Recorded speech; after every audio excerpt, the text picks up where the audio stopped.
I think we're about to wrap that up.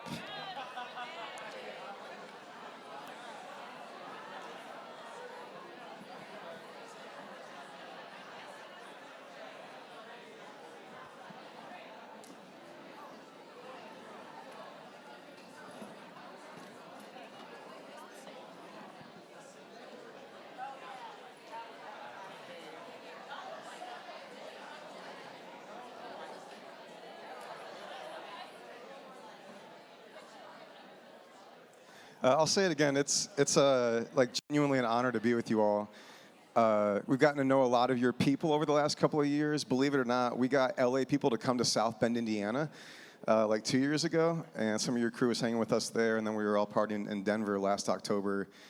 So anyway, thanks for having me. I know most of you had nothing to do with it, but you're stuck with me now, and we're just going to go for a little bit, okay? I want to show you an image that you might be familiar with. It may not feel connected to what you just talked about, but we're going to get there, I promise. Has anybody been here? Josh, can I throw that first one up? The suspense is very strategic here. I just really want you all waiting for it, you know. Or imagine, if you will, that on the screen right now you see an image of the 9/11 memorial in New York City in Lower Manhattan. Anybody been there? Yeah. It's like striking to stand at that, right? I actually stumbled into it one day when I was walking through Lower Manhattan, didn't know that I would land there. But if you've been there, you know that the actual footprint of the two buildings that came down on 9/11 in New York have been turned into these waterfall memorials. And you stand at their edges, and they're quite dramatic, and they kind of go down into the earth. And the architects actually called those two memorial fountains the voids. He says they're there to render absence visible. And I remember the first time I saw them, I thought, this is interesting because we might not have done that with that loss. Now, I think it'd probably be pretty weird if we didn't do something with what happened at 9/11, but like as a metaphor, so often when we lose things, we don't give witness to what we've lost. We paper over it. Like the metaphor there would be like, instead of building the voids, what if we just like paved over the site just to pretend that nothing had ever happened there? Because who wants to remember that, right? Or maybe like we build like on the actual footprint of those buildings just something bigger and better and more beautiful, which is actually exactly what we did right next to them in the new World Trade Center tower. But imagine right there on the footprint, we just built something bigger, shinier, better, which I feel like would kind of be our way of saying to like our enemies, you can't hurt us, we'll just build back better, right? But it probably would also be a way of saying that to ourselves. Because I think when we lose something that matters to us, it kind of rattles us, right? It can leave us feeling impotent, vulnerable in a way that we don't want to be. And so often our strategies for grief are really ways of avoiding grief. But there at 9/11, we didn't do that. We built the voids to render absence visible. And the reason I'm starting there after a question about change is loss is a part of every human season, of course, right? We lose dreams, we lose jobs, we lose relationships, we lose certain arrangements that felt really good until they disintegrate on us. Some of us lose versions of faith that felt really good for a season, and then they kind of just slip through our fingers and they're gone. We lose the lives of actual loved ones, and there's just like that void there, and we have to wonder what we'll do with that. So loss is part of every human season, but I think really whenever change is escalated, there's more loss involved because loss and change are connected. And the last few years, I think, have brought extraordinary change, whether it's the way that pandemic life disrupted everything or economics or like things happening in our politics. I think a lot of us just feel the change. And if you feel change, what you're also feeling is loss, and we got to figure out what to do with it. There it is. Yeah. So I want to talk to you about that a little bit today, both because I think we've been through a lot of change, which brings with it a lot of loss, and because there's a word that Jesus gives early in his big teaching in Matthew, where he does this big Sermon on the Mount thing, which is like his greatest hits. There's a word that he gives in the beginning of that that's been working on me for quite a while, and I just kind of want to share it with you in case it can help you today. The word I'm talking about is a blessing that Jesus gives. You ever heard of those Beatitudes, right? Blessed are the poor in spirit, etc. I want to zoom in on Matthew 5:4, the second blessing that he gives. He says, blessed are those who mourn, for they will be comforted. Now, I've come to think that Jesus is kind of tapping into a deep well of his own people's wisdom when he says this. Let me tell you what the well is that I'm referring to. I'm talking about the book of Psalms. I know most of us are probably familiar. Greatest hits include things like, the Lord is my shepherd, right? Lots of embroidered pillows with some Psalm stuff, right? But really, what you have in the Psalms is a sort of landscape of the soul. There was a North African bishop who said that in the Psalms, you have a mirror showing you every part of yourself. Later, a lawyer in Geneva named John Calvin, he said that the Psalms are like the anatomy of your spirit or your soul. The whole terrain within you of spirit and emotion and relationship is all sort of there on the page in the Psalms. So if that's true, and you can decide for yourself if you think that's true, but if that's true, then it's interesting to observe, kind of take a step back and look at the whole landscape. And if you do that, some interesting things start to emerge. So this is like, just kind of like Biblical Studies 101 stuff that people have noticed. The first thing that's interesting is that a guy named Gunkel said there's like three kinds of prayers basically in the book of Psalms, three sort of big movements. The first one is really simple. It's praise. God, you're great. Now, you may not be feeling that. It may not be like normal for you to like get out of bed and be like, God, you're great, whatever. But that's the feeling that you have when everything just kind of fits together and you know your place in the world and up is up and down is down and you know how it all fits together. So regardless of whether you relate to God, you're great, maybe you relate to like those days when it all holds together quite nicely, right? Well, there's a second mode of prayer in the Psalms and it feels pretty similar. It's thanksgiving, which starts out the same. It's like, God, you're great. But the difference is in Psalms of thanksgiving, the reason that you're praising God is that God has done something to put things back together. So it's sort of like, man, everything was hell for a moment, but now things are better again. Or like the ground was breaking beneath your feet. Now I've like found new solid ground to stand on. And so you pray a prayer of thanksgiving. Or maybe you don't, but you know the feeling, right? When you've just come through it and you're on the other side. And then there's a third mode, a third movement there. And these are Psalms of lament. These are the ones that like ache, that bleed, that cry out, right? Now, what's interesting is if you look at these three kinds of Psalms, and you kind of add them all up, and you're like, how much of that landscape is in the mode of praise, and how much of that landscape is in the mode of thanksgiving, and how much is in lament? What's really interesting is lament's actually the biggest part of the landscape in the Psalms. There are more prayers of lament than any other kind of in the Psalms, which is like fascinating to me. Let me give you like a little taste, just so you can like get the melancholy emo mojo of these particular kinds of prayers. Josh, can we show those next three slides here? This is a psalm of lament. The psalmist says, "You crushed us and made us a haunt for jackals. You covered us over with deep darkness." Or how about this next one? "You've shaken the land and torn it open. Mend its fractures for its quaking. You've shown your people desperate times." Or this one from Psalm 74. "We are given no signs from God. No prophets are left, and none of us knows how long this will be." At this point, the psalmist has even like stopped talking to God. We're just like, we're done now, right? We're just going to like talk about God because none of this is working out, right? Side note, like I imagine like I don't know how many of y'all ever like pray with other people or like do you do prayer at dinner or whatever, but like I imagine you like showing up for like group prayer time, like popcorn style, right? And you just kind of like bubble up whatever you want to pray. And I dare you one time to say, "Lord, you have made us a haunt for jackals." Just see what happens, right? Because of course, like we're not very comfortable with this like raw, naked lament stuff, right? I mean, whether it's like church spaces that you've been in or like family systems or social settings, like often the kind of spiritual communities that we develop, like just aren't really comfortable with this kind of raw, naked lament. And it's kind of sad. Not only is it cutting ourselves off from something that's there in a text that I think a lot of us love and trust for good reason, but it's also a way of like cutting ourselves off from a really powerful and deep wisdom in those prayers of lament. And it's sort of evidenced when you read those prayers. So when you look at Psalms of lament in the book of Psalms, almost all of them follow the same really, really basic two-part movement. It's super straightforward. First of all, they lament. They do the things you just heard, like, "God, you've made us a haunt for jackals," or "You've abandoned us," or "You were there for others, but you're not there for us." And then after they name the lament, the other thing they do is praise. So the psalm that begins, my God, why have you forsaken me?" which you might know that's the prayer Jesus prays on the cross. That same psalm, which at the beginning says things like, "You were there for everybody else, but you've not been there for me. I'm kicked over and poured out. I'm a worm in front of the people." That's how it starts.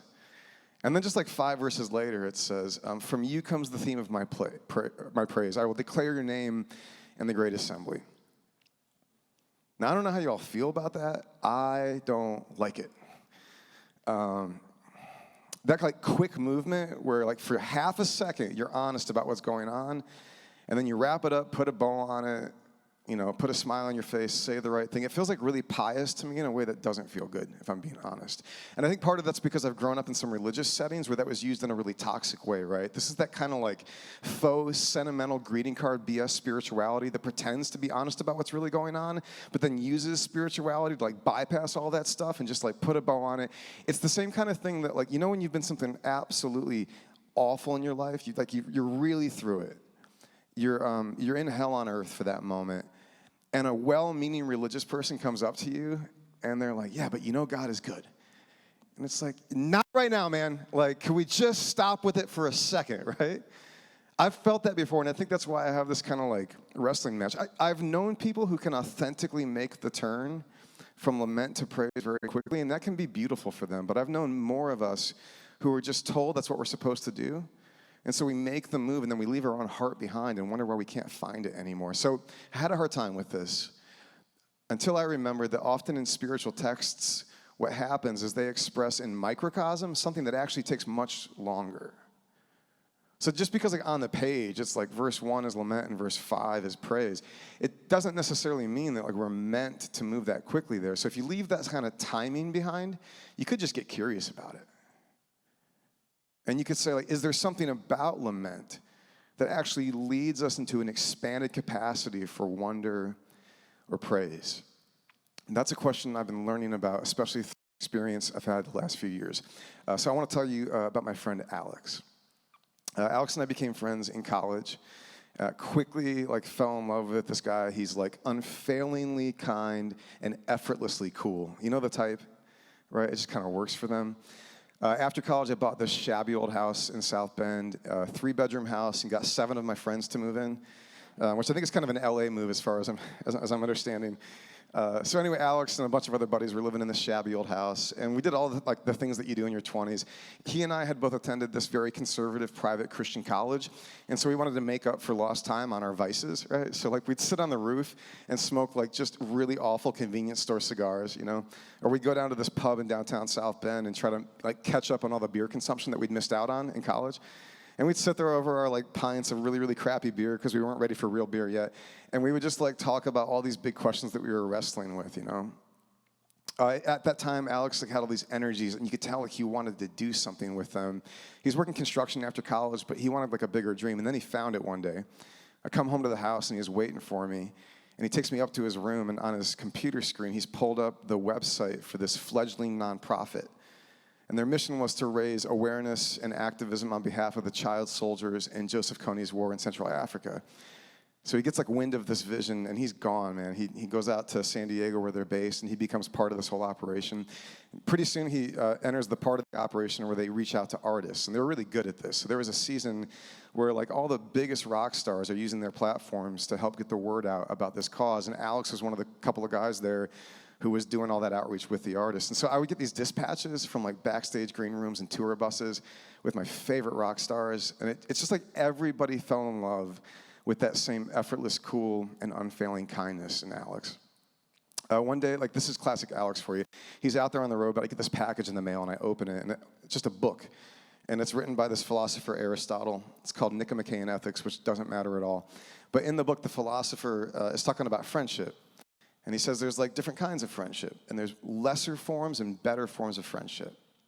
And he says the better form of friendship is when you're drawn to the good in your friend, the virtue in them. Like you see something in them you believe in, and you want to see more of it. And all he had done was drawn a bracket around that paragraph with an asterisk next to it, which is a typically cool way for Alex to do something really kind, right? So we stay in touch over the years through like flights and phone calls and all that stuff. And one day he falls in love. There was woman, Beth, who's living in Nashville, whom he would marry. So he moves to Nashville to be with her, and he starts asking me randomly, like, hey, bro, you going to be in Nashville in a month? And I'm like, no, Alex, why would I be in Nashville in a month? But he was trying to kind of slip in an invitation for me to officiate their wedding.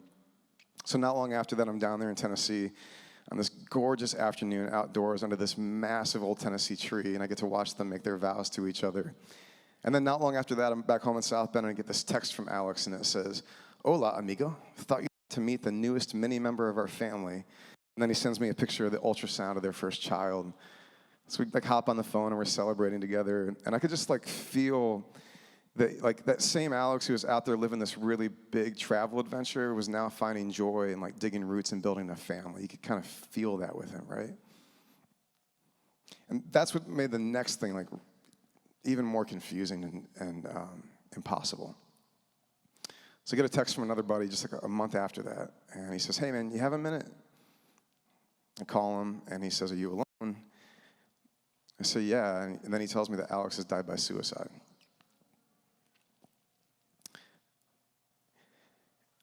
And in that moment, like I just remember the impossibility of it. I remember like the words traveling out of the phone speaker and like bouncing off my eardrum because like they couldn't get in, you know? There's like a couple of days there where I literally I was incapable of like recognizing the reality of what had happened, right? But then after a couple of days, I had to travel to New York City for work, and so I'm wandering the streets of Lower Manhattan with my friends, where coincidentally we bump into that void, and the numbness starts to wear off, and this just tidal wave of grief, just like, I mean, it's like nausea, right? It just like comes up from within and consumes me, and so I like kind of awkwardly dismiss myself and go back to my hotel room. I actually remember my brother calling me. And I just remember saying, like, I didn't know it was possible to hurt this badly. About a week later, I traveled down to Nashville. His wife had asked me to speak a eulogy on Alex's behalf at the funeral. And I remember, like, the night before, I'm staying on my buddy's couch in East Nashville with this blank yellow legal pad in front of me, and I'm trying to figure out, like, what the hell do you say, you know? I knew that people were going to be like flying in from all over the world for this kind of unexpected congregation for one moment. And I have all these instincts. I've been a preacher for 20 years because I started when I was 5. And like you develop these kind of instincts, right? And often the preacher's instinct is to try to explain something, to try to kind of make sense of it, right? Like, hey, let me help this together, right? But like as those instincts tried to kick in, I could just feel how wildly inappropriate that would be. Like that's not what this moment calls for, because there's not making sense of it. That's not what you do with something like this, right? And man, I got rattled with a level of like, I felt so impotent. I'm like, what am I supposed to do? There's like 1,000 people showing up, and they're going to hand me the mic, and I'm supposed to do something right now? But after getting rattled, and I kind of prayed with a desperation that I don't think I've prayed with often in my life, and it kind of unnerves me right now. I kind of felt this new clarity breaking in, and it had a little something to do with that void in New York, which was like, Jay, I think your only job is to give witness. Just to say, hey, here's who Alex was. You just give witness. That's all you do. You can't fix it. You can't heal it. You can't change it. You can't do anything about it, but you can give witness to what was lost. And then everything else is out of your hands, right? The next day, I get to the church, and I have Alex's wife, Beth, on my arm. She's very pregnant at this point. She's walking down the aisle with me. And I have Koloko, their German shepherd, whom Alex loved as much as he had loved anything or anyone. She was actually with us there in the service, and we sat down in the front row, and then the time came for me to get up there and turn and face that impossible room. Every pastor I know has like spoken in hard situations. That's just kind of par for the course. I've never seen anything like that sea of anguish in that room, you know? But I kind of just tried to like steel myself and say, okay, you're just here to give witness, you know? And so I told him about, meeting Alex in college, and I told him about that sort of effortless, cool, and unfailing kindness. I told them about how we would go down to that Irish pub on Monday nights, and we would work out all of that kind of like adolescent angst that we were still sorting through.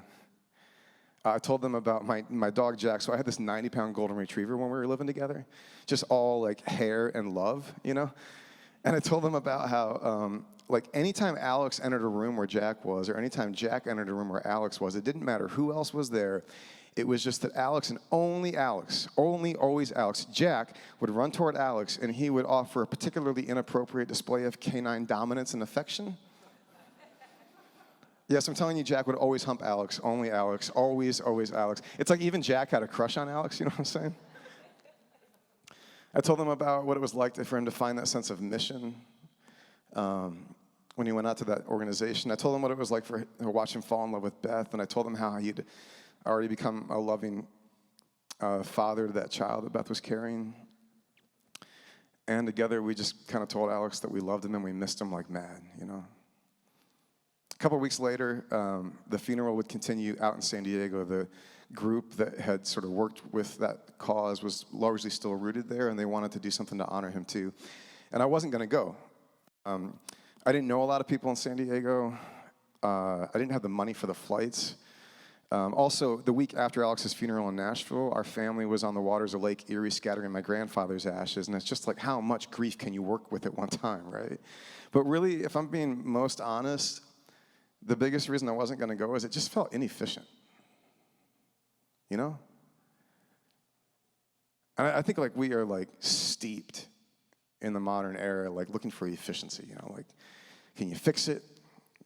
Like, is going to San Diego going to fix it? Well, then don't go, right? At least that's kind of like what it felt like to me. But then one of the guys who was organizing those events, he asked if I would come out and say a few words, and so I booked my flights and I make it out there. And I'm so glad I did. One of our rituals there was a reflection of Alex's love for surfing, and so, you ever done a paddle out? Is this something you're familiar with? I guess it comes from surf culture. A bunch of us on this really dark day in La Jolla met up, like dozens of us, and grabbed some surfboards and just like paddled out on the ocean together. Beth, who, again, very pregnant at this point, makes it out there on a kayak. And we just sort of like held each other with our boards and this kind of improvised flotilla. And we sang some songs and we told some stories about Alex. And then we kind of fanned out into a ring on the water. And then Beth had been wearing this lei in honor of Alex, and she took it off and she threw it in the middle of the water. And we dug our hands in and kind of splashed in an act of love and honor for Alex. And I remember like in that moment when we're splashing, I remember like having this like peripheral feeling, like right on the edge of my awareness, you know? It's like something's going on here in me that I think is going to feel like healing later. I didn't really know what it would be. I just could feel it, you know? So now we're getting to the part of the story that's really, really awkward for me to tell. And it's awkward because, like, I don't know if there's a way for me to convey. Like, I'm honestly kind of terrified that this is the part of the story where, like, my actual experience, I don't know how to, like, mediate it to you in a way that you'll know why it mattered to me. But I'm just going to have to trust you all with that. And you can do with it what you want. But then that night, the best way I can tell you is while we were just, like, racked with grief, the sky over La Jolla was absolutely set on fire. I've seen like lots of beautiful sunsets. You have too. This was like something categorically different. I mean, like, it was like electricity in the air. I have to reach for like poetry to explain it. It felt like something was like cracked open in the universe and like the secret was being let out, you know? And it was like radiating like from that sky like toward me, and I found myself like shouting and weeping. But it wasn't just like sadness, it was something different actually. It was more like a feeling of profound presence. Like a fullness just out of nowhere, like resting me, you know, like seizing me. And somehow like that experience is the best way I understand these strange psalms that move from lament to praise, because like the word for what I saw in the sky, like the best word I can give it isn't beauty, even though it's beautiful. The best word I have for it is glory. And the feeling I had wasn't just rapture or intensity. The best word I have for like what erupted out of me was praise. And I've really come to think that these things are really deeply connected. So let me go back to the Psalms for a minute and talk with you just a little more about what I think might be going on there. And this is just my theory. You can tell me I'm wrong, and you might be right. Here's my theory, though. I think these ancient voices, they just lived with a fundamentally different relationship to the world around them than the one that you and I have with the world today. They had what's sometimes called a sacramental imagination. They reflect it in the Psalms. Let me show you a few examples on the screens here. They say things like, the heavens declare the glory of God. Maybe you've heard that before, but like sit with that for a minute. That like divinity is on display in the sky above you right now, right? Or how about this one? You've made humanity a little lower than the angels and crowned them with glory and honor, as if to say, like, divine glory is residing in the person you are sitting next to right now, and you too, right? Like divine glory radiating in your body, in your life right now, right? Or how about this next one? Deep calls to deep. I've sometimes thought that what they mean is like there's a depth within you that senses the depth around you. You know what I'm talking about? It's more than what you taste and touch and see and smell and hear, even though it shows up in the things that you taste and touch and smell and see and hear. There's more to it than that. There's like a radar within you. There's a frequency sensor within you that senses the deep around you. And I think that the mourning that we feel when we lose someone is more than the inconvenient loss of a psychological attachment, even though it's also that. I think it's the deep in you mourning the loss of the deep in them. It's the glory hunger, mourning the loss of the glory in them. But then what I've come to believe is that, like, through acts of lament, through ritualizing, through giving witness to what we've lost, what you're really doing is you're actually amplifying your connection to the deep within you, right? And it's murder for a moment. It's like a raw nerve ending exposed, which is why, of course, we want to numb it and medicate it and avoid it and ignore it and do everything we can to pretend that that's not there. But when you do that, you're cutting yourself off. Because like the very same sensory apparatus in you, the deep in you, that's the source of that great pain, is also the place within you that's going to discover that maybe, just maybe, if it was good, if it was beautiful, if it was true, if it was of God, it's not destroyed, it's just been transformed. That somehow a healing is going to come to you when you realize that the good and the true and the beautiful, the things that are of God, if they are of God, they can't be destroyed. They've just been transformed. And somewhere deep inside, you're going to know it. I don't necessarily mean with your brain or your theology or analytics. I just mean the deep in you is going to know it. And I think that's a little bit of what was happening for me there. Now, if this sounds strange to you, I get it. I'm actually not prone to woo. I live in the Midwest. We don't really do woo in Indiana. I know this is pretty woo, right? But I've also come to believe, like, the longer I try to live a life with God, the more I believe that if it's not strange, it's too small. All these beatitude blessings are so strange, you all. Like he says, like, I bless you when you have a poverty within you. But that word blessing, like, don't let that be cheap. Don't let that be like Christian bookstore nonsense. Blessing, when he says that, like in the original language of his voice or the written text, he's saying two categories. One, I declare you have a divine insurance policy against suffering, which is the Hebrew understanding of blessing. You have a divine insurance policy against suffering when you have a poverty within you. That doesn't make any sense. In the Greek imagination, which is the way the text is written, he's saying you are living in the blissful existence of the deities. That's the blessing category for the Greeks. When you mourn. He's saying that, like, when you ache for things to be made right in you or around you, whether it's like your circumstances or the systems that are breaking us, like when you ache for it to be made right, which is hungering and thirsting for righteousness or justice, he says you're blessed. That's absurd. But I've come to believe it's the only thing I trust. Like, if it's not strange, it's too small. And this stuff is strange, but I think that's where the mystery is. And that's what's been healing me. And so I'm here to tell you, like, if you lost something, you got to give witness to it. You got to build a void. Whether what you lost was a dream or a relationship or a faith that was beautiful for you for a season, but it slipped through your fingers, or if what you've lost is an actual loved one or economic certainty or a future that you were hoping for, if you've lost something, you got to give witness to it.